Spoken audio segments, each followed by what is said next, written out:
What is up, everybody? Ethan Newberry, the Ginger Runner, here for another Ginger Runner Live, number 78.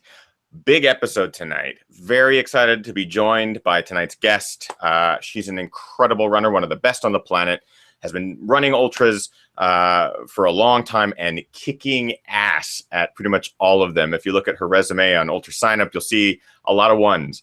A lot of first place finishes. I'm so excited to have her on the show. Nikki Kimball is here. If you have any questions during the show, ask them in the chat room. I'll be relaying them live. I just want to get into this because I have so many questions for Nikki. So sit back, relax, enjoy Ginger Runner Live number 78. Number 78. Here we go. Let's do this.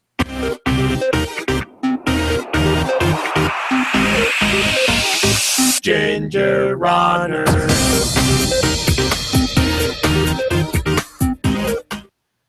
Yes, welcome everybody. Ginger Runner Live number 78. Super excited about tonight's episode. As I mentioned just right there before the show, tonight's guest is legendary. We're going to be talking to her about how she got her start in ultra running. I have so many questions about leading up to my first 100, and I know a lot of you guys have questions very similar. We're going to be talking about a recent film, Finding Traction, that documents her attempt at the FKT on the long trail in Vermont, which I'm really excited about to find more. It's a fantastic film, super inspiring. Really encourage you to view that. Here she is, without any further ado, the legend, the myth, the master, Nikki Kimball. Nikki, how are you? I'm doing very well. Done with work for the day. Of course I'm happy. Yeah, I mean, that's actually something that you brought up. We've been emailing back and forth for the last couple of weeks. You have a full-time job. You managed to balance both running and a career. Yeah, not full-time, but not full-time, but enough to you have to juggle hours. What is that like? Well, it's a lot easier now than it was when I first started running. I mean, the first time I ran Western States, I was working 40, 45 hours a week, doing physical therapy. So it's, pretty intense to do that and run. And I've been able to kind of decrease my hours a bit since then. Okay. Yeah. 3-time Western States champion. And I don't think you've ever placed lower than 10th. You've always been in the top 10, which is incredible. Correct me if I'm wrong. So yeah, that's right. You've balanced both work and play. And that's definitely something that a lot of people, specifically in ultra running, because there's so much time dedicated to the running side of things. Has there been any challenges along the way, or was there a reason that you are now taking a little bit less time with work or dedicating more time to the trails, or kind of how has that shaped your life a little bit over the last few years? Yeah. Well, obviously the sport's just growing a lot, and so I'm having more opportunities to do some work related to the film and to do more public speaking. And I am going to start coaching online soon. And so I've sort of stepped back a little bit from the physical therapy in order to kind of build up other business ideas. So that's really why I'm kind of stepping back a little bit from it. It's not like I'm not running anymore or racing any more than I used to. I want to be involved in other parts of the sport. I mean, I'm 17 years, I'm into my 17th year of ultra running, and you don't get faster after your first decade and a half, I don't think. So how can you make a meaningful statement in the sport? And I guess decreasing my physical therapy hours is letting me play a little bit more with those ideas. What's I think really cool is that you've been doing this for so long, and that's something I want to get into in this interview as well, as talking about how can we increase our longevity in the sport. Those of us who maybe are just beginning. I'm only in my first couple of years here doing it, and I'm so interested in finding out how we can increase our longevity and continue to have fun and enjoy the trails. In your time in the sport, how have you seen it change? I mean, it's one of those questions I'm sure you can answer for an hour, but immediately, what are the first things that you've seen change in this sport? Well, certainly the money. I mean, we were, if I was working full time when I first started the sport because there really just was no money. I was running with Nike then, and they were wonderful to me. All my sponsors have been absolutely great, but there just wasn't that much money. You had to pay your own way to races and that kind of thing. Even when people are arguably one of the best in the world, and there just wasn't that kind of money. And so that's one of the things. And then a big thing we've seen is not necessarily the speeds that we're seeing, but we just more people at those top speeds. Yeah. So the depth of fields has increased tremendously. And then one of the great things I've seen in sport through my lifetime is a much more gender equity in terms of payment and media coverage than we ever had when I was younger. I mean, I have too many stories from racing, particularly in the 80s and 90s, but in the 2000s as well. With very, very unfair conditions. And I think ultra running and running in general have done a lot to promote gender equity in sport. I mean, we're still seeing, that women's soccer players are getting completely hosed on what they're getting paid. And I think, and I love to see that our sport is sort of leading the way in equity. Which kind of makes sense. I mean, it's a sport that we do right alongside the men, and we tend to place well in the men's competition especially if the conditions are nasty and it's a really long race. It should be criminal anyway for the women not to get paid as well as the men. But in ultra running, it would be very, very difficult for people to get away with that.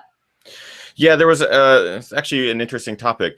Just very recently, there was the, I believe it was the mountain championships in Oregon, where even the distances for the men and the women were separate. It was a 12, I think, and an 8K.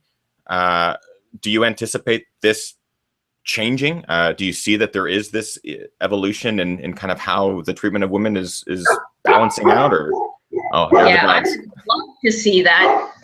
Vika, sorry, my dog is very. We love him. We love dogs. Just grab him for a second. Sure. Vika.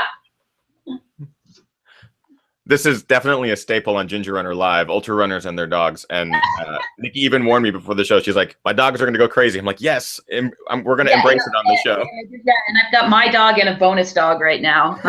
Both awesome runners. Vika, come say hi to the camera. So Vika, look up. Oh, yes.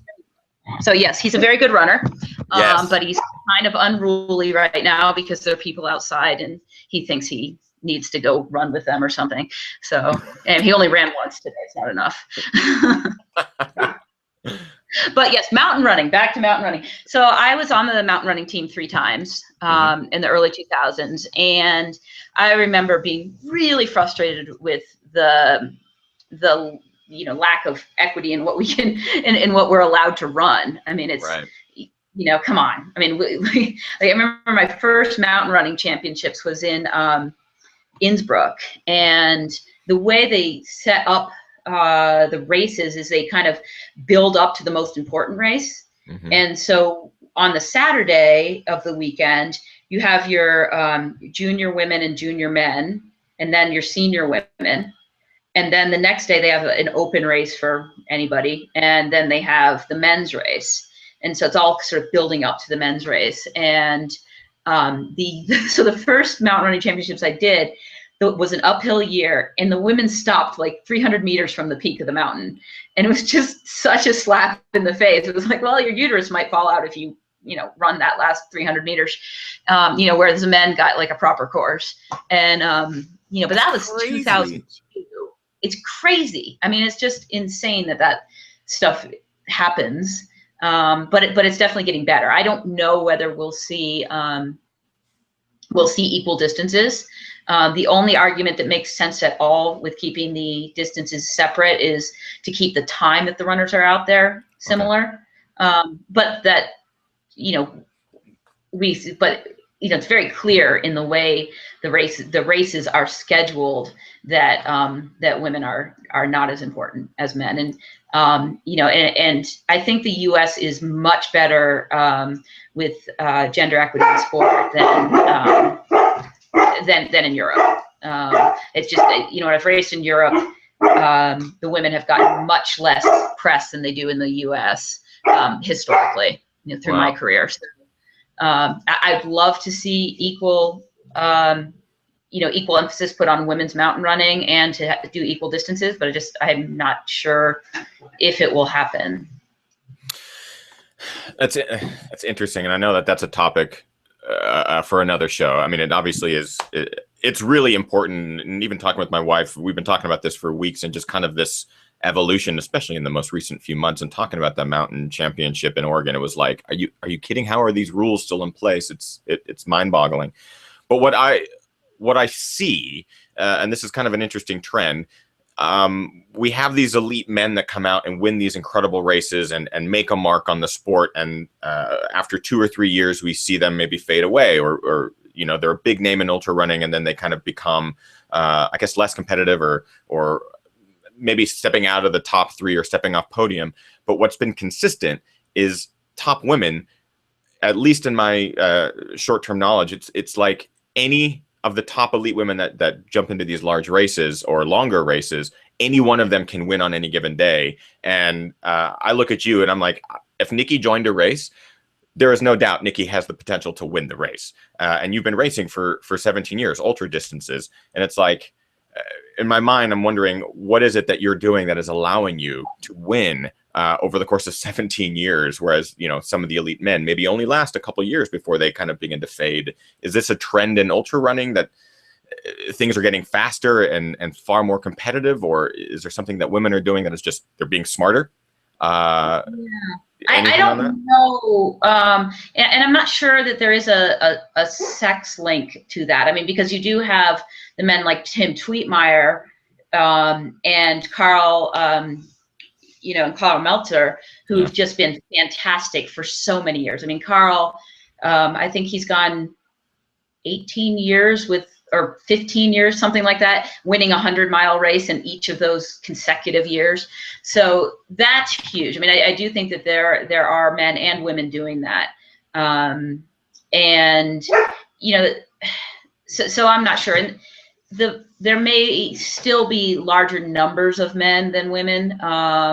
So that might play into things, but I just don't know. And I don't, because there's certainly some women who, as soon as they stop running really well, will quit. But maybe more of us will stay involved in the sport even when we're not winning. I mean, I've got to say, I used to look at people who would race really well and then quit as soon as they stopped racing well. And I did not respect that. But then when I started to run, and I started to slow down in 2008, keeping running and not really just dominating was one of the hardest things I've ever done. And I was surprised at how hard it was, even as much as I love running, to keep racing national championships and world-class races when I was dramatically slower than I was before 2008. So I do know that's a really hard thing to do. Do you find yourself reaching more for the adventure style races, or more difficult ultras, or more difficult experiences? Since you have even said yourself, you see yourself slowing down. Do you find that you're reaching for different challenges? Absolutely. I mean, it's hard to continue to get myself excited to run 50-mile races when my 50-mile pace is just so much slower than it used to be. Whereas 100-mile, I haven't lost as much. I mean, I've still popped out some really good 100-mile races in the last couple of years. Mm-hmm. And but then I was telling someone this weekend that my love of running trumps my occasional burnout with racing. I just adore the sport. And so kind of going for FKTs and that kind of like big adventure racing and or not adventure racing, but running adventures, Sure. Is, whether it's stage racing or, just to have a lot of variety is what I'm kind of more after now. I feel like I paid my dues on the world stage of, constantly racing Western States and UTMB and all the other races that were super competitive. And I still wanted to do some of that, but I also want to do just stuff that I haven't done before. There's a really great question in the chat room.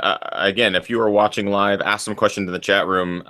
Kim's in the chat room as well, so she'll be copying some of those questions and pasting them over in the emailing them to me from the other room. We're 10 feet separated, but she needs to email them to me. Great question from Robbie Run. Nikki, how does your depth of knowledge as a PT enhance your ultra running and training? That's huge. I think I couldn't have had a better career, professional career, to pair with my athletic career. And I feel like, well, first of all, I know when I have a feeling, when you have that little whisper of an injury, like, oh, this might be coming up. I feel like my knowledge of being a PT and working with so many runners gives me a big advantage in terms of knowing, is this something I need to change my training for, or is this something that I can just train through? Is this really an injury, or is it something that's just a little bit of overuse and I'm just a little tired? So that is incredibly helpful. And to the same extent, my running has helped me tremendously in treating running patients as a physical therapist. We really try to strive for very evidence-based practice in physical therapy and medicine and in most of healthcare these days. But there's not a lot of evidence out there on, your athlete who regularly races 100-mile races. So some of it has to be done by feel. And I think my running experience sort of supports my my abilities as a physical therapist almost more than my physical therapist experience does for my running. Wow, that's fascinating. I love that perspective too, and I think that's really, really helpful. Another great question from Kimosabe75. Nikki, do you think that the longevity of an ultra marathoner is shorter for the newer elites versus some of the older timers? Do you think that the newcomers are pushing themselves harder with their training and maybe burning themselves out too soon? I think time will tell on that. I mean, I think there are a couple things. I think my generation of ultra runner, I don't think we were training.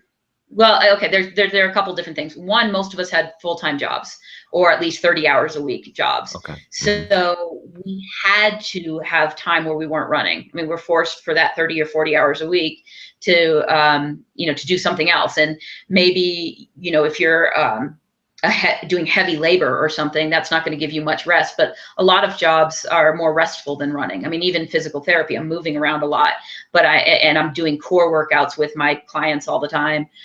So that's pretty fantastic.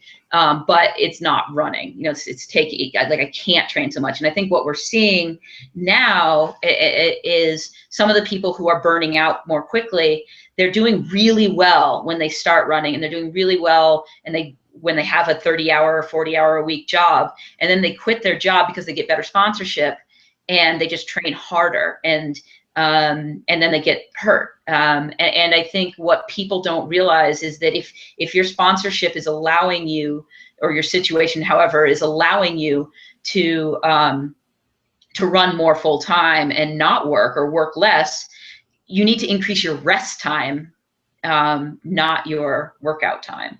I mean, I think we can get adequate workouts to run ultras while working a 40-hour week, mostly. I mean, it's hard, but you can do it if you don't have anything much else going on.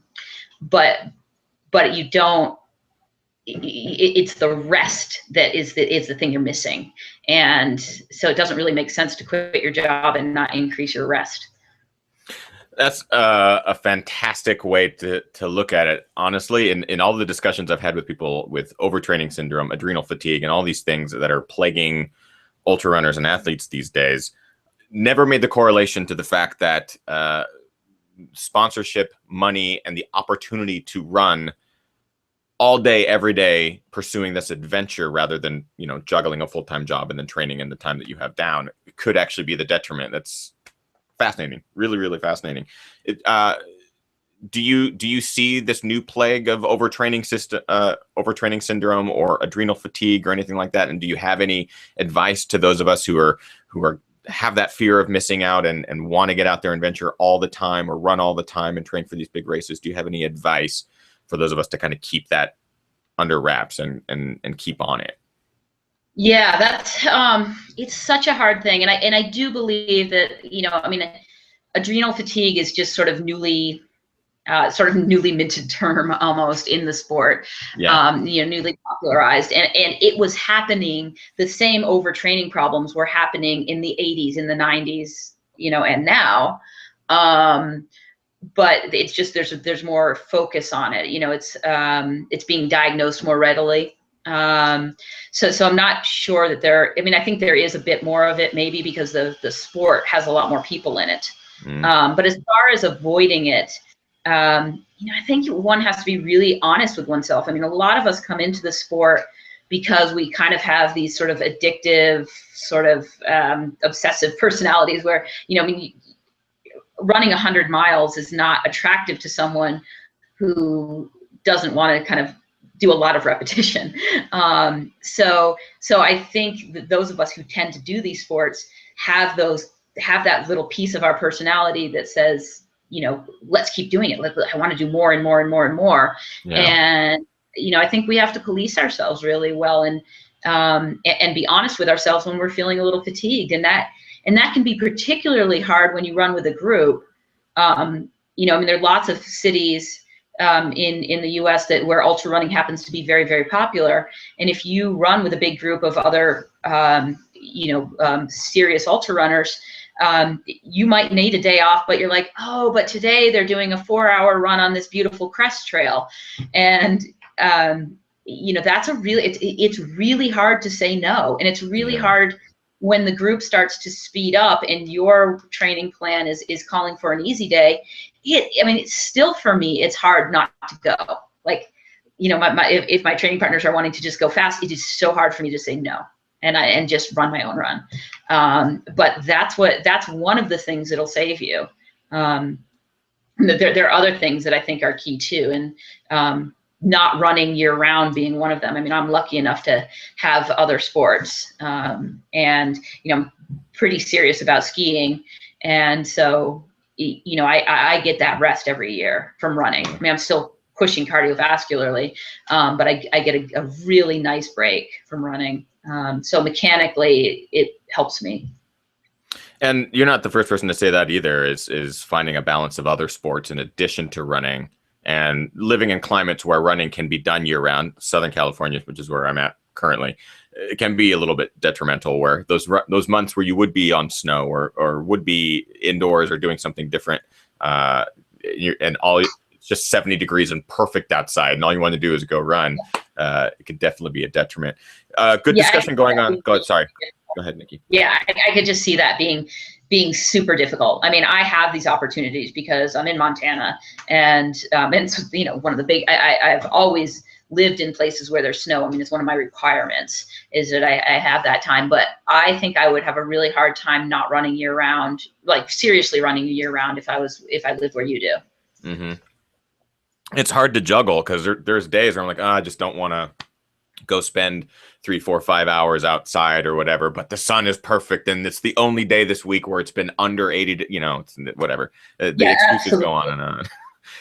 Great discussion going on in the chat room. Robbie Run brought up a great point as well. First comment was, so good to see a PT that can empathize. Oh my God, empathize with the injured patient. Have another sip of beer, it'll be good. Yeah, that's right. Empathize. That can empathize with the injured patient. Hearing that you can't run from someone who knows what it means to run is a much easier pill to swallow. The next comment, some PTs are knocking Hokas for their lack of proprioception and other problems, but obviously you're rocking them. What has been your experience in Hokas? Oh, yeah. Well, it's really interesting. Even before I was with Hoka, there are certain patients who I knew would do better in a Hoka. People with plantar fasciosis or itis tend to do really, really well in that shoe. And I think you do get decent proprioception. It's just a little bit different. It takes a little while to get used to it.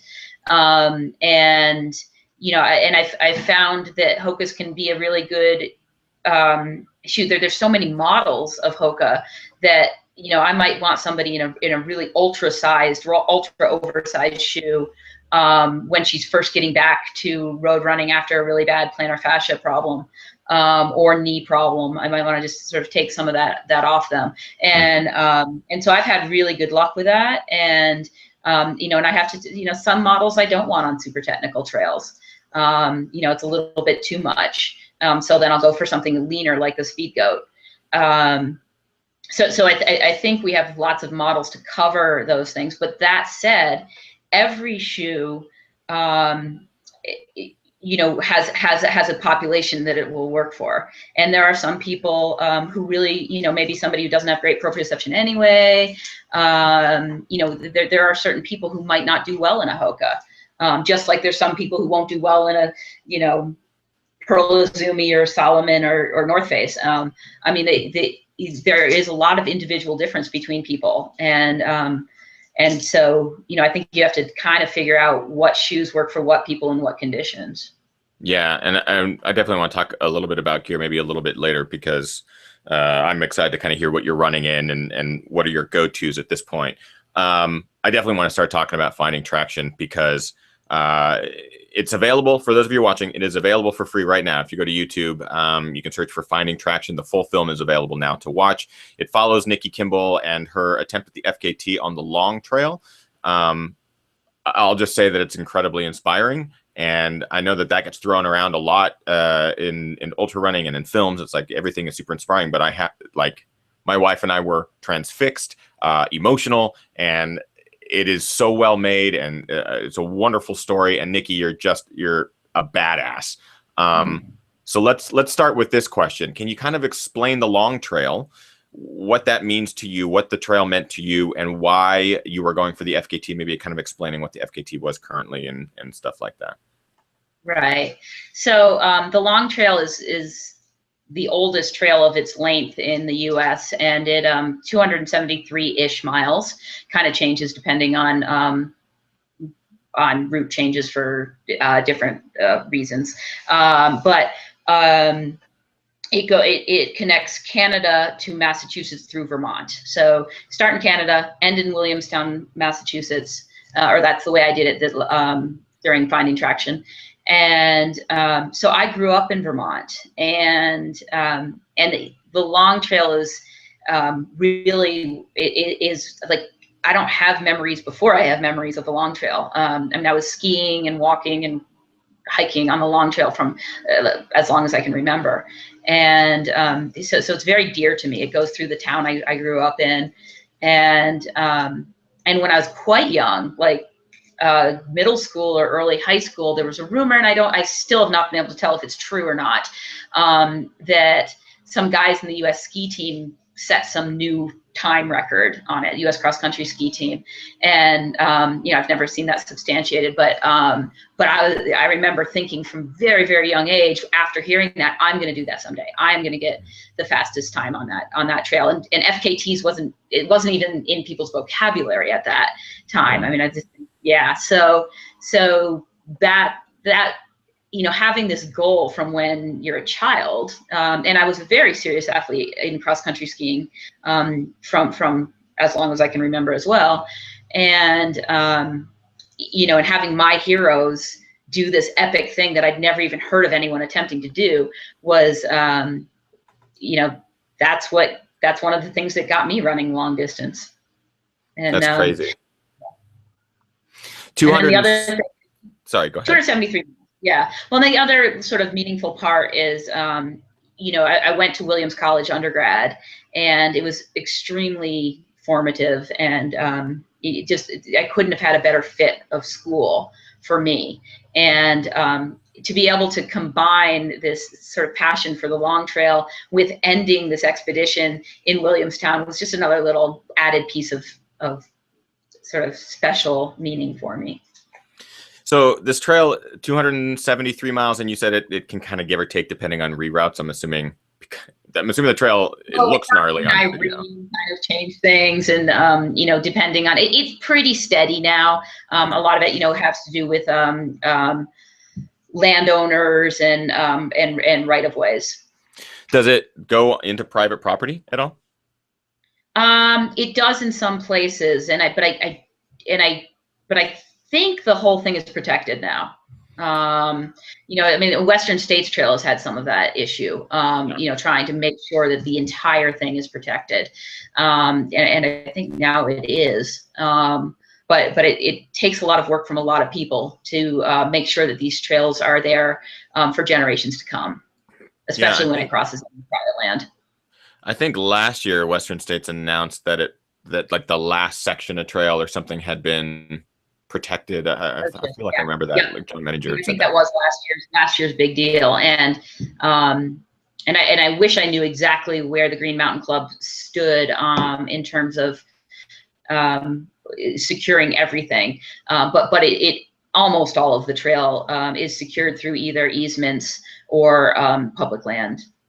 Okay, and try to describe the trail conditions. I have never set foot on it. The video, I can imagine, barely does it justice, but there are some scenes in this film that begin to terrify me because I've been on technical trails, and in my mind I'm going, I've been on some of the most technical trails there are.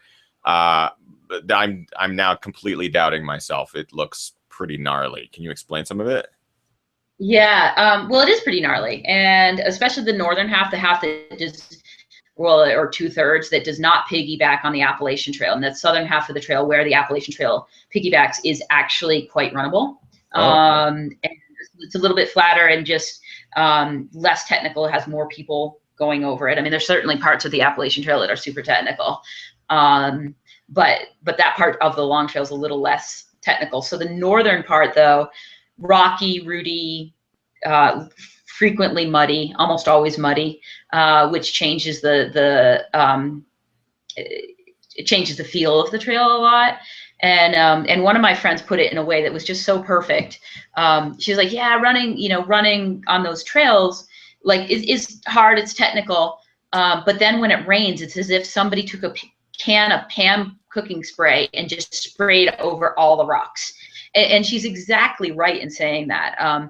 When it's dry, it's tacky. You can get some purchase on the rock face, but the rocks just have a little bit of moss growing on them, and they're just so slick once they get wet. And unfortunately, it rained every day of our expedition, and it rained just enough to keep the trail wet the whole time. But we had some beautiful days, but it was always wet. And I'm super impressed with David Horton. Has done the long trail quite quickly, and he did it in June. And I can't imagine doing it in June because June is just necessarily very, very wet in Vermont. So it's technical in its own right, and then you add rain, and it's ridiculously technical. But that said, I think there are plenty of runners who growing up in Europe who are used to running that stuff all the time. And, I know the Euros think of us as not being very good technical runners, and for a good reason. We aren't. Especially when I was young in the sport, the technical stuff was where I passed everybody. That's what made me good at the sport. But that's because I grew up in New England running technical trails. You don't see those on the western half of the country. They just, the trails follow contour lines, and which is very good for preventing erosion, but it's bad for us to have, it's very bad on our ability to get lots of experience with technical running. Yeah, was there any sort of decision making in the season that you wanted to attack this? I didn't realize that it was pretty much inherently wet all the time. Was there the logic behind picking a season, and let's talk about your crew too, and picking the right crew and all that kind of stuff? Yeah, well, we chose August because that tends to be the driest. August and September can be very dry in Vermont. The weather patterns are definitely shifting. Have definitely shifted since I was young.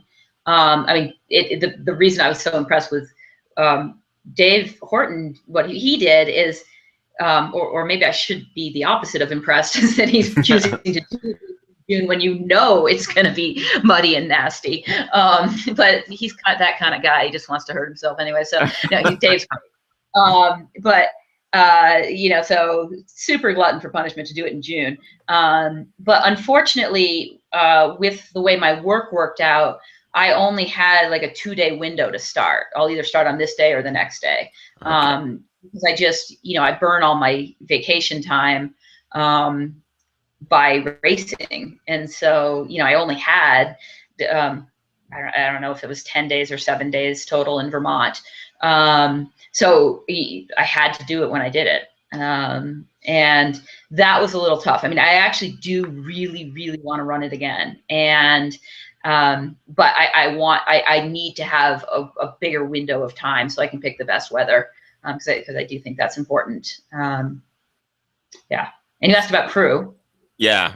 But I wanted to jump in there, and you already beat me to it. I was going to ask later if you were going to run it again, and it sounds like the seed has already been planted. You already want to go back. I really want to do it. I made a ton of mistakes my first time, and so I want to do it again. And I know I can go a lot faster without, even though I'm going to be 4 years older, I am also 4 years smarter, and also a lot smarter from having just done it once. I mean, I'd never done anything like an FKT, and then I go and do this, and there's a movie crew with me. So that was a little intimidating.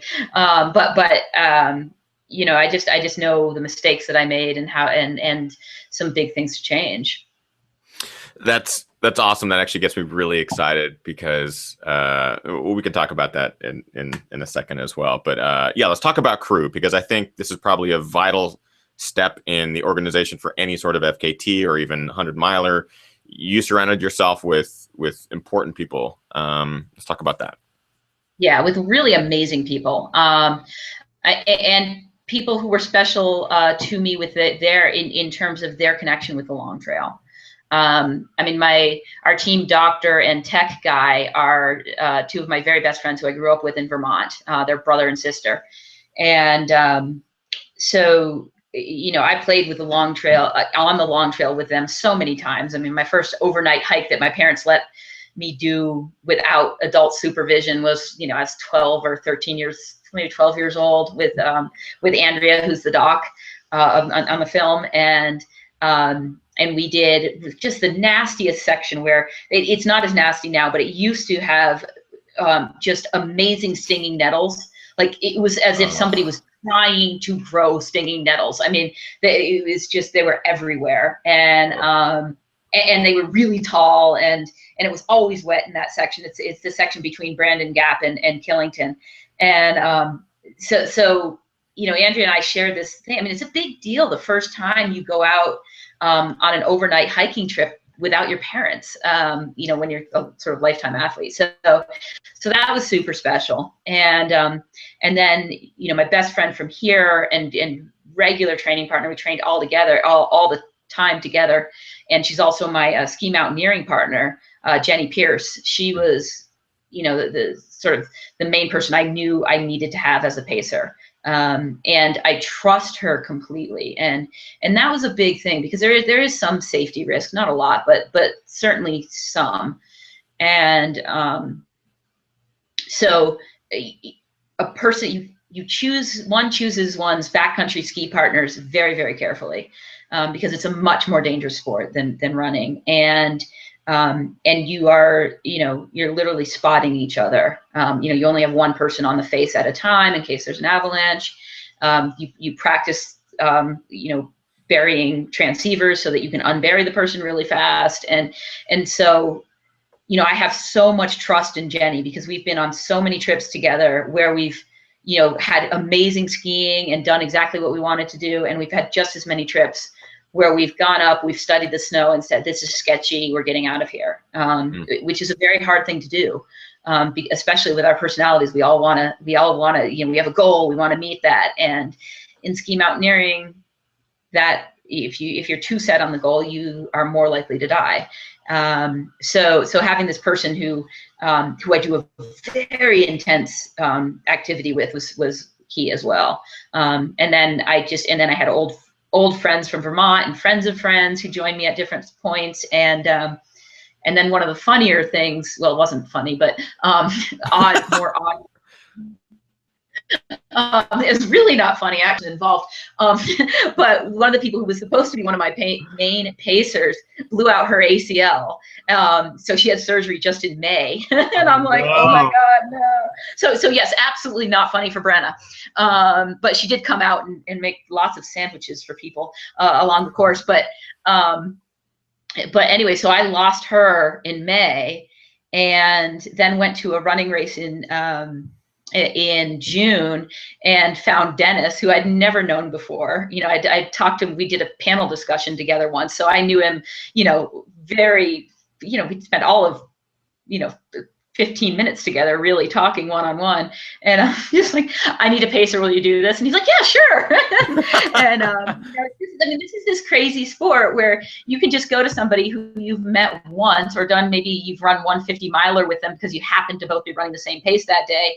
And you can say to that person, hey, I don't really know you except that one time we hung out. Do you want to dedicate 7 days of your life to this project? And it's going to be miserable and you're going to be wet and you're not going to sleep and you're going to fall down a lot and you're going to definitely get you know, some road rash and whatever. And they're like, yeah, I want to do that. And that's so one of the beautiful things about the sport. And so I had this amazing sort of combination of folks from Montana who I was very close with, people from Vermont who I'd been very close with long ago, and new people. I mean, one of the guys who paced me, I had just met him I was doing a track workout in northern Vermont, and this guy just happened to also be doing a track workout. We got talking, and I said, oh yeah, I'm going to be doing this thing in 6 months. Do you want to join me? He's like, yeah, I want to join you. And you know, he did an entire night section with me. And so it's just really cool how it all kind of worked out. That's excellent. So all of a sudden then, how many crew members did you end up having, do you think? Oh my gosh. We probably had about 7 who were there kind of all the time. Okay. And then lots of people who were coming in and out of it. And some of the people who were coming in and out of crewing were really, really important because they knew sections that were a little bit not as well marked, or they were the people, you know, my parents and Andrea and Ian's parents. So both those sets of parents were doing tons of stuff behind the scenes. Mm-hmm. I mean, they were cooking. We didn't have much money, so and the film was super expensive. And the only way we were able to do it was that both of our parents were just letting people crash at their houses. You know, that we kind of live centrally along the trail. So sometimes there'd be 13 people staying at my parents' house, and they'd, you know, and they'd cook for them, and they'd bring food out. And so really the 2 sets of parents there were incredibly important to the expedition. That's pretty incredible. Did you end up funding most of this yourself, or did the filmmakers come to you and wanted to document it, or how did that work out? Yeah, well, it's super interesting also because I had planned. I was running with North Face at the time, and you know, they love to have their athletes going out and doing expedition running, and sort of pairing that with some, you know, with some greater purpose. In our case, it was making money for Girls on the Run, which was just really fun. Mm-hmm. I've gotten really involved, not super involved with them, but involved with making money for them through this, and it really started with the Long Trail expedition for me. But so you know, the North Face was funding my costs of doing the project, but they had nothing to do with the filming. And the filming was the really expensive thing. And so we funded through grants and through an Indiegogo campaign where I leveraged every one of my email contacts, and I begged on my knees for, you know, any race director, any person who I knew had ever gone for a run, and begged them to give us money. And we raised about $30,000 that way. And we definitely could not have done the project without that. And that was, you know, after we'd done the project is in the film. We'd already done the running part of it, but getting the film paid for was extremely difficult. And I'm hoping that the producer, because she did such an amazing job, I know, you know, she lost money on the film, so I'm hoping that this is good enough for her career that people are going to, you know, put money into her films in the future. I mean, she's a very, very good filmmaker, and she teaches documentary filmmaking in Beirut now. I mean, she's just fantastic. And, you know, I think it's one of those things where it's her first feature film. She put thousands of unpaid hours into it. And that's the price you pay to, you know, to prove yourself and then actually get people funding your films, you know, from before they happen. So the funding was super interesting. It was really really difficult, but a good learning process for me. Yeah, and I mean the end product is fantastic, and I can't imagine the number of moving parts. Just being familiar with filmmaking and seeing how many different just like different cameras, and I know that a lot of people were carrying GoPros, but then there's also camera crew out there with steady cams and all this sort of stuff. I can imagine it's a lot of moving parts and was probably a bit of a cluster. And kind of how that involves with you running a 273-mile trail that is extremely technical, shooting for the FKT, which is going to take days of nonstop movement. You're going to encounter lows. And when your crew is comprised of really good friends, people from hometown, people connected to the trail, plus people maybe who you've just met, were you at all concerned about hitting those lows and how people would react? Or did you just have faith that since everyone is familiar with the ultra world and kind of what happens when you hit a low, that people would be there to support you and get you turned around quickly and efficiently? Yeah. That's a very good question. I wasn't worried about the percent, you know, how I would be perceived through the film. And I wasn't worried about the other ultra runners who would be with me, but I was very worried about my parents and Andrea's parents seeing those lows. I mean, my dad's done a lot of crewing for me, so he's seen some of that. But I had a pretty epic breakdown that unfortunately, that there is one epic breakdown that's in the film, but that was actually a much tamer one than the one other one that I had, or the one other big one that I had. And I remember I was unfortunately that the film got the SD cards or whatever somehow got corrupted from that little piece, but it was a really pivotal piece in the whole adventure. And I was exhausted, crying, really upset, in a lot of pain, and sitting down near a road, and just at the lowest point of the entire time. And I remember looking up and seeing Andrea's parents. You know, here I am, just an absolute disaster. And I look up, and these are my second parents. And I remember making me even more upset because they're seeing me in a really scary space. I mean, I was, you know, I mean, my feet were all blistered, and I was crying, and I wasn't making sense. And, you know, and then I see these people who, you know, they're not sort of habituated to seeing people in those states. I mean, anybody who regularly works, you know, an aid station in the last 15 miles of 100 is used to seeing people break down.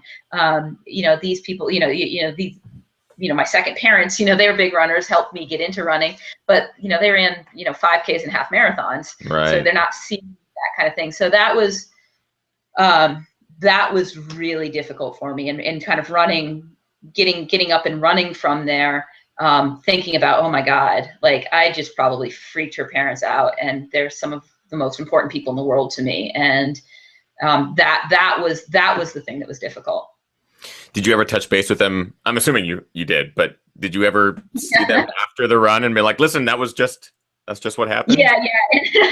We actually didn't talk specifically about that time. But we've hung out a lot since then.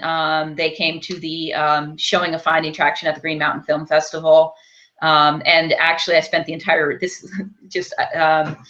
serendipitously, I spent this last weekend with them because Ian got married this weekend. So it was kind of like a little Finding Traction reunion, because Jenny was there, Michelle, like a couple of the people who were really involved in Finding Traction, plus the doctor, Andrea, and Ian. So a lot of us were at this wedding. And so that was kind of a neat little, including Andrea's parents, really, really great little reunion of that really intense expedition. So yeah, we've definitely talked a lot since that, and I don't think I've done irreparable harm to their psyches by freaking out. Now, I mean, you've run so many 100-mile races. Have you ever had a low like you did in this one? And would you consider this probably no? Would you consider this maybe the hardest adventure you've gone out on? Yeah. I mean, I think it definitely is, and I think that the first time anyone does anything might be the hardest. I mean, my first 100K road race was the hardest 100K road race. You know, it was sort of, it took me longer to recover from that than it did later on when I was, you know, on my third, fourth, fifth, 600K world championship race. It just got a little bit, my body could tolerate a little bit better. And I kind of knew what was going on, what was going to happen. And I remember my first ever 100-mile race was Western States in '04. And I ran really well and I was super psyched. And then I remember just being shocked that 5 days later, I still really, I mean, I'd do a 3-mile run, I'd be walking half of it. And I didn't understand that. And you know, now I can run the next day after running 100 miles. So I think the first attempt at anything that's way outside your comfort zone sometimes is also the most successful one, but it can also be the one that's you're going to make mistakes on, and that's going to be really tough to recover from. That's interesting. Coming up on my first 100-miler, and I think this will apply to anyone. Press, should I? Right. It's going to be the hardest 100 of your life. Damn it. That's okay. I mean, but this, I think it might help me to know what you went through before your first 100. And people are talking to the chat room of like, hey, I'm approaching my first blank distance. Someone said 25K earlier. Someone said first 50-miler. And I feel like what you could say would translate across the board. Because I remember each of my firsts, like you said, the first 100K road race or whatever, the first of any tends to make someone a bit nervous or a bit anxious.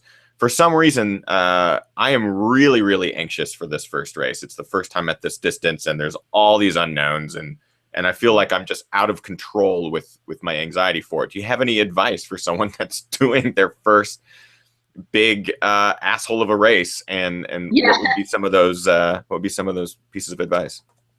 Yeah, I mean, one of them is to not set really hard time goals. You know, it is to sort of, you know, really enjoy as much as you can that journey. I mean, I actually remember saying to somebody after my first Western States, I had fun for 99 out of those 100 miles. Awesome. You know, and I was in my 30s at an age where I didn't quite have as much pain as I have with running now, as I'm, you know, just have 80,000 or however many thousand miles on my body. So some of it is just, you know, just take it as an experience, you know, just look at everything, look at how beautiful it is, and just really relish the interactions you're having with other runners, because ultra runners, you know, there's so many amazing people in this sport, and everyone who does this sport has some interesting story. And if you're out there for 100 miles and you know, you're going to be in most of the races have enough people that you're going to be running with people at different times. And I think if your first one, you can really think about just chatting with other people and getting their stories and sort of not focused on the race, especially for a 100 racing aspect, especially for, you know, for the first 50 or 80 miles of that. Just focus more on the experience and the other people who are racing, and thanking the volunteers, and sort of governing your body, making sure you're eating well. Those things can be super helpful. I love it. It's so easy to get caught up in my own head, and I think a lot of people suffer from the same thing. But I kind of putting that attention maybe outward on other people will be really, really helpful. Talking to other people and thanking the volunteers and the aid stations and stuff. That's really great advice. A really good question from Randy Cafaro from earlier in the chat room. I didn't miss it, Randy. Nikki, after watching Finding Traction on YouTube, I'm wondering, how does one fight not only the pain, but the mental obstacles one faces in a run like this? How did you get through it? Yeah, you know, I think, you know, there's pain and there are mental obstacles in everything. I mean, if you do 800-meter race and you're really good at it and you know how to push yourself to the max performance you can do in an 800 meter, that's going to hurt like hell. I mean, that's going to be just insanely painful.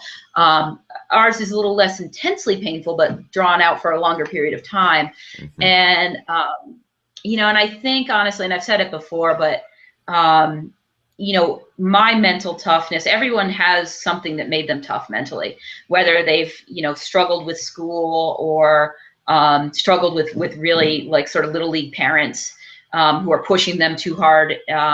You know, we all have our struggles. And for me, the toughest thing I've ever done is surviving bouts of depression. And, you know, even at my absolute worst in, you know, worst moments of the long trail, they like, I always knew that the pain was fleeting. I mean, even when I'm saying, oh, I want to die, I didn't really want to die. You know, it was just, I just want this pain over. I want this experience over. I want to quit this, this 273-mile thing. I hate it. And there's, you know, that scene in the film where I am really, really hating it. And, but I can always sort of recall those times in my life where I was suffering and I had no choice. In the matter. I mean, you know, whenever I'm doing an ultra race or an expedition, I know I put myself there, and I know I always have the choice to stop. So I'm not suffering. I may be in pain, but I'm not suffering. And there's a big difference between that and trying to live through something where you don't know where the end is, and you don't know. I mean, when you have an illness like depression or like cancer or anything that one has, or you're watching your loved one die, or you know, there's just so much stuff that all humans suffer, that you don't have any answer as to when that suffering is going to end. That's suffering, because there's no control. And so I think you juxtapose pain of racing to true suffering, and there's sort of no contest there. It's like, yeah, this is pretty hellish, but I'm the idiot who put myself here. And, you know, and I also know that every time I've gone through those times where I want to quit and I didn't quit, that I've been really happy about not quitting. Unless, of course, I'm injured. I mean, if I'm injured, I think it's very important to drop out of things if one is injured. I think being too hung up on finishing every race is not good either.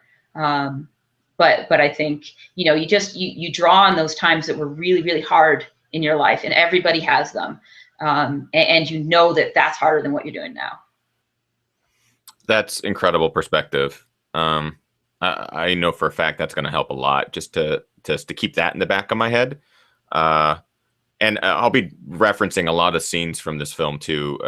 Just knowing that even though I have real low lows, it's always good to see other people have low lows sometimes in ultras, just so you know you're not the only person that's suffering, because it is sometimes you do feel really alone out there. But I'll be using a lot of scenes from this film just as inspiration, because you proved that no matter how low you felt at that moment, you still managed to push through. And I don't want to spoil the ending for those of you who still have yet to watch it. Go watch it.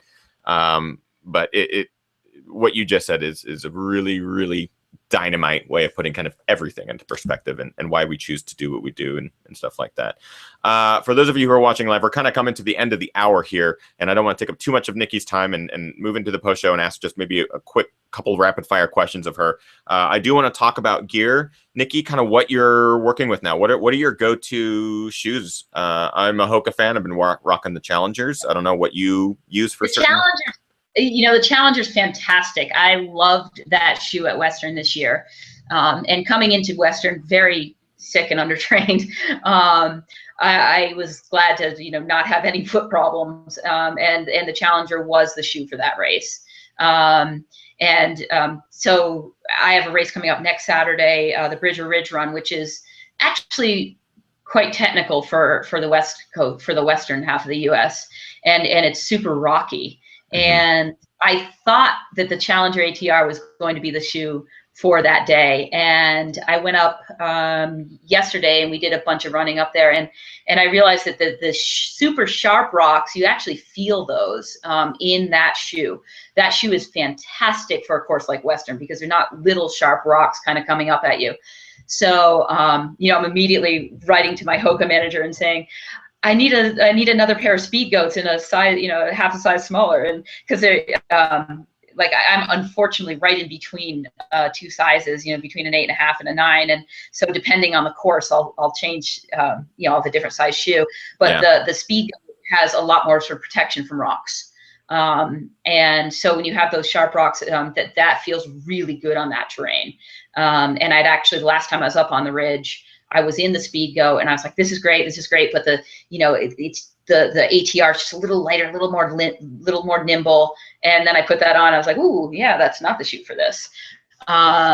So yeah, depending on the race, I'll change, you know, I'll change shoes. And if I'm on a course that's, you know, we've got a lot of trail races in here. Certainly the North Face 50, you know, in San Francisco, and a lot of their courses I do those in a road shoe, and because they're fire roads, and I feel like the Clifton is absolutely fantastic, or the Conquest, for those sort of less technical trails. Have you had your foot in any of the new, I don't know if they're prototypes yet, but Outdoor Retailer unveiled some photos of some of the new Hokas. Have you even had a chance to try any of those yet? Well, I've tried the hiking shoes. Oh yeah, those are pretty fantastic. Mike Wardian says that he ran a marathon in those. He loves them. Really? Oh my gosh. Yeah, it would actually give you a little bit better proprioception, because one of the things that helps you with position sense is having sort of some context. And, you know, one of the reasons ankle braces work so well is not because they're actually preventing your ankle from rolling, but because they're just giving you a little bit of feedback higher up your leg. And, you know, and that's traditional hiking boots. That's one of the things that's super helpful. And so I could see, especially if somebody had ankle problems, I wouldn't want to run in the any type of hiking boot. But if I had to do it in a hiking boot, I would definitely do the Hoka. There are actually two models that I've tried, and they're both quite lighter than regular hiking boots. And yeah, so I could see somebody actually running a marathon in that. I just would think they'd get really hot and sweaty. Yeah, when he said that, I was like, you got to be kidding me. Like, there's 100 other shoes that I would rather wear than a giant hiking boot. But he did say that they were really comfortable and gave you that same sensation up the leg, a little bit more stability in a sense. Before I let you go, Nikki, there is something I like to do with new guests on the show, and I have a series of, I think it's 8 questions I just like to rapid fire at you. Basically, you just answer with the first thing that comes to your head. You let me know when you're ready, and we'll get on with it. God, this is scary. Yeah, I'm ready. They're very easy. What's the meaning of life? I'm just kidding. Please. No. Okay. No philosophy, no calculus. What was your very first race? Oh my gosh, I think I was 3 years old. A ski race, like across the field, like 20 yards. Your favorite running movie? I have no idea. Trails or road? Trails. Favorite place to run? It's probably a tough one, but Hokkaido, Japan. Bucket list race? Oh my gosh, that I haven't done yet? That you have not done yet, yeah. Oh, I'll have to skip that one too. I'm sorry, I don't know. No problem. Maybe I'll adapt it to a race that you must go race every year, or something that just draws you back every year. Oh man, Western has drawn me back every year, but now that I've done 10, I don't need to do it again. I just needed 10. You got your 1,000-mile buckle. And I love that race, and I love the people involved in it, and I want to be involved in sort of a different way from now on. Yeah. Your guilty pleasure television show? Ooh, I don't really have a television, but I listen to a lot of really bad fiction on like audiobooks when I'm running. Favorite post-race indulgence? I'm going to say margarita, even though it's several hours after the race and sometimes the next day. And your current running kicks? Many different Hokas. And your current favorite ginger podcast that you just did an interview on? I think that might be Ginger Runner. Yes, correct answer. And I loved it when you first contacted me. I was like, yes, another Ginger Runner wants to, chat. And Yeah, I've had some very fun, great, memorable experiences running with other gingers out there. We kind of, we're a dying breed, and we need to kind of stick together. Yes, and I have to say that I am 100% not the first ginger runner, and I've had a couple other ginger runners who've come long before me, made much more of a splash and bigger difference. And you, by far, are like just the best, biggest, most important ginger I've ever had on the show. And you're a total legend, Nikki, and it was an absolute honor to have you on the show. Just to remind people, you can find Finding Traction online, findingtractionfilm.com. I'll also post the link to the actual YouTube video in the description of this live show. And Nikki, where can people find you on social media? I know that you spend a lot of time outside, so there's not a lot of... you don't need to be on. I'm not, it's sort of showing my age in the fact that I'm not that great on social media. It's not worth it. Social media is crazy. Exactly. It's not worth it.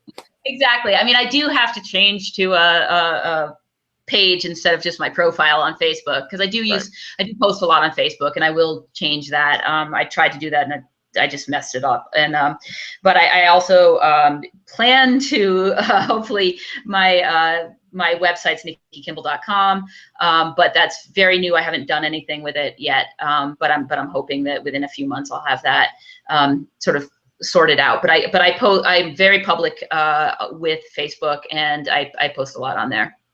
And you talked very briefly at the beginning of the show about possibly coaching in the future, so just keep their eyes out.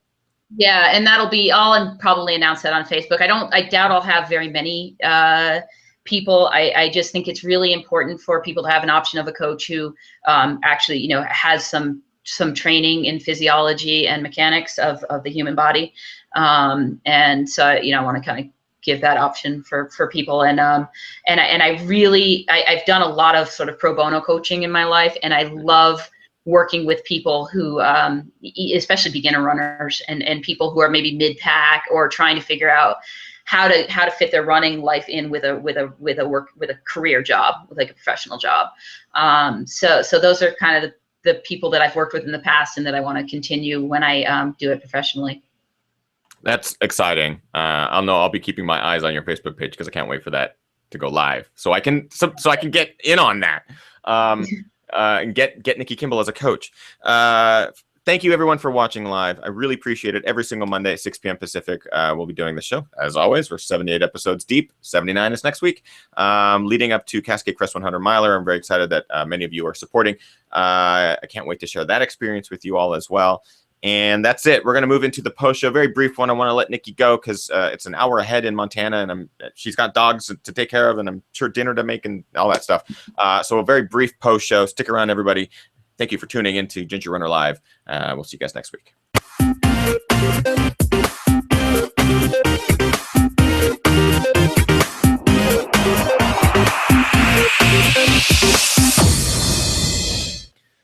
Awesome, Nikki.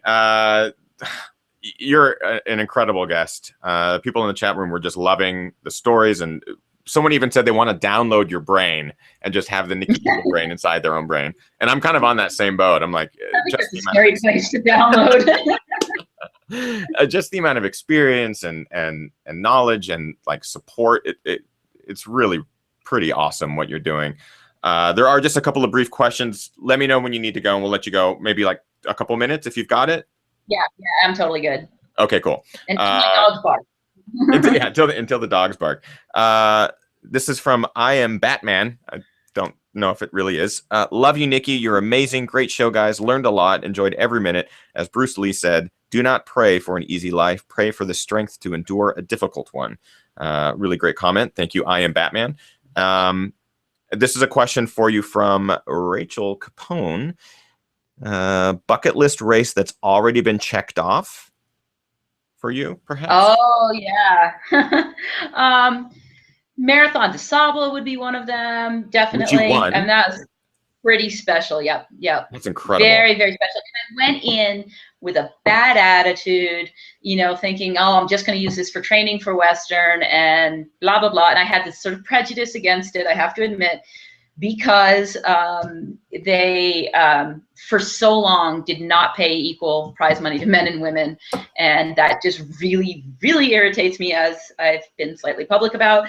And but you know, once I decided that I would do it once the prize money was equal. And you know what, I've got to say that race is unbelievable. The ability, like the safety protocols in that race are just beyond anything I've ever seen. I mean, I think they could do surgery on the course on you out there. So and safety is something that's super important to me in running. I think that it's going to be an issue in the future. There are some race directors putting people in dangerous positions, and I think we really need to look to races that do it right, like Western States and like Marathon des Sables. Those races just absolutely do the safety thing right, and I really appreciate them for that. Yeah, I had Andy Jones Wilkins on the show, and we talked a bit about Western just before Western, and made our picks, and you were one of our picks.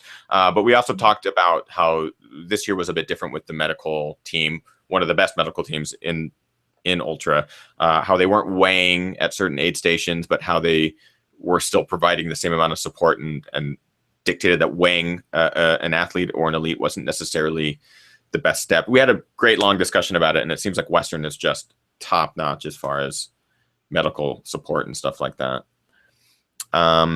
Rachel also wants to know, along with the vein of coaching, we've seen a lot of elites starting running camps. Is that something that you might be considering at some point? Maybe bringing people to Montana? I actually do that. I already do that. We have a Molte. You can just go to the page. It's MOLTE.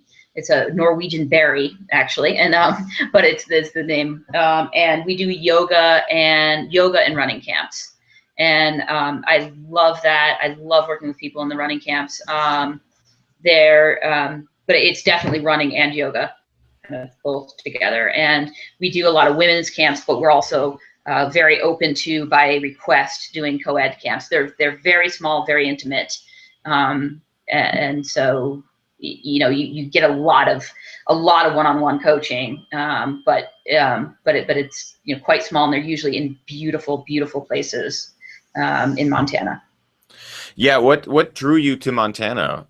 Is it that double season? You're able to do skiing and stuff in the winter and running in the summer? Is there other some of that? And... Yeah. I was living in upstate New York and loved it, but there just weren't enough athletes, you know, to train with. In Lake Placid there are, but not really in my sport, in ultra running. So my best friend and I from New York, we looked out west. We just wanted a place that had snow, trails, and people, like lots of young, we were in our late 20s at the time, early 30s, lots of, you know, people our age who were really into adventure sports. And she's a veterinarian and I'm a physical therapist, so we knew we could kind of get jobs wherever. Mm-hmm. You know, they're pretty marketable skills. So Bozeman, I looked at Bellingham, Bozeman, Salt Lake, you know, a couple different places, and Bozeman kind of won out. That's awesome. Bellingham was on the list. That's cool. That's yeah. My old hometown. I actually got a fantastic job offer in Bellingham, and in the week I had to think about whether to take the job or not. I was in upstate New York. It rained every minute of that week, and I'm like, "There's no way I'm moving to Bellingham." I mean, I think Bellingham is such a fantastic town, but I don't do well mentally with dark weather. So. Yeah, what's crazy is that this year, my family lives up there, and I have a huge affinity for the Northwest. It's been beautiful there almost every day, almost too beautiful. Like they're in full-on drought and not getting the rain that they normally get. I think it's been 95 degrees almost every single day. Yeah, so there hasn't been rain in the Northwest. So yeah, and this year is stunning. I mean, I remember lots of times, and I don't know why, but White River 50 mile, I've run it a boatload of times. It's a fantastic race. And somehow, I don't know if Scott McCoubry just planned it this way, it is almost always a beautiful day. And so here you are in this place that gets lots of rain, and it's stunning. I mean, you just get wildflowers and everything's lush because it's been raining, except then it gets really nice just for that race. And yeah, so I've got to say that the Pacific Northwest in in the summer when the weather is fantastic is one of the most beautiful places you could ever be. We'd always talk about how we lived in Washington for 9 months. For those 3 months of actual decent weather, Absolutely. you would suffer for those 3 months. Do you have any tips or this is from Jared Foster? Do you have any tips or tricks for recovering from an ultra? Oh yeah. I think sleep is super important. The jury's out on like things like ice baths. I think it's super helpful. I think but there's evidence both directions, but it's not very strong either way. And I think keeping moving. I think one of the things people do is like, oh, it's my first 100, and then I'm gonna just jump on a plane right away, and then I'm not gonna do anything for a week. What I do know absolutely positively from my physical therapy experience is that movement is key to almost every type of recovery. And we didn't know that even when I was in graduate school in the 90s. We still really didn't get that. We didn't understand how important early movement is. So, swimming, water running, any of that kind of stuff, super key. And, this may be just a plug for my profession, but I think working with a physio who really knows running, or it could be a family doc or a chiropractor, whoever, who's really, really knowledgeable on running before the race. So they're knowing what your weaknesses and strengths are going in. They can help you on the way out too, to recover quicker. How did the Ultra Fjord go for you? That's from Phil LaCroix. Yeah, that was very unsafe. I have lost a lot of friends to avalanches, and my first backcountry ski experience ended up being a body retrieval and a rescue of one of my colleagues. And fortunately, I didn't know the person who died. But so when we got into the sketchy section of trail where we ended up, Carrie Bruxford and I ended up helping some people, like people one person who broke a headlamp because he was so hypothermic he tried to change the battery and it just broke. And one other guy who had recovered from a traumatic brain injury, and he was celebrating like his being back to doing well by doing this race. He kept falling down, and and there were places where we were getting lost. I was quite happy to sacrifice my race to try to help with safety stuff, because I knew that it was very clear from the aid stations that there was no way in hell people were going to get out off of the glacier or the sketchier parts of it in any timely manner, because you can't, if a storm comes in, you can't fly helicopters. Yeah. If you break your leg out there, that's a problem. I absolutely loved the course, and I think that the race director is very serious about correcting the problems. And there's certain things that absolutely need to be done before I would say somebody should run that race.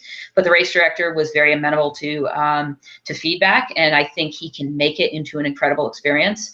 But as it wasn't safe, and I actually really, I think I was emotionally really hurt by that experience, and I was really hurt by some runners being kind of cavalier about it, and thinking, being like, they're all scared when they're up there, and then they're like rewriting it and saying, oh no, it was fine. Mm-hmm. I think that as a sport, we are an extreme sport, and there is going to be some risk, and I'm fine with that. But I think recklessness is bad, and I think that that people need to know what they're getting into. But I know a lot about snow, and I know a lot about the situation we were in, and I think some people, honestly, they just didn't have any snow science background, and they didn't know the danger that they were really in. But those of us who knew snow well, I think were really, really scared. Yeah, I mean, as someone who spent a lot of time in the backcountry and done a lot of adventures, was there ever a moment where you felt legitimately unsafe, even? Where I felt unsafe? Sorry, I just didn't hear that. Yeah, where you felt unsafe. Where you, yes. Nikki Kimball, felt unsafe. Yeah. The only time where I felt extremely unsafe for myself was we came into this area and the marking was tremendously good for the first third of the race. I mean, unbelievably good. He did such a great job with it. And then once we got on to the scarier mountainous section, the markers were farther apart. And at one point, you couldn't see the next marker from the marker you were at, and there's no trail. And we were a group of maybe 9 people, and a bunch of people decided we were all a little bit close to hypothermia, but not quite there, but we were there, and there was no food at any of the aid stations. So people were underfed. I gave all my food away to people because I'm fat adapted enough to go without food, which I did for about 13.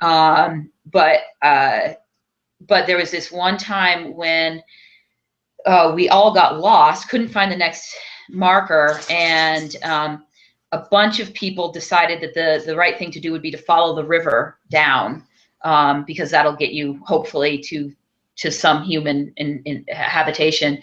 And Carrie and a South American woman and I kind of went back to the last marker and decided that the best plan was to have everybody go back to that last marker and then fan out.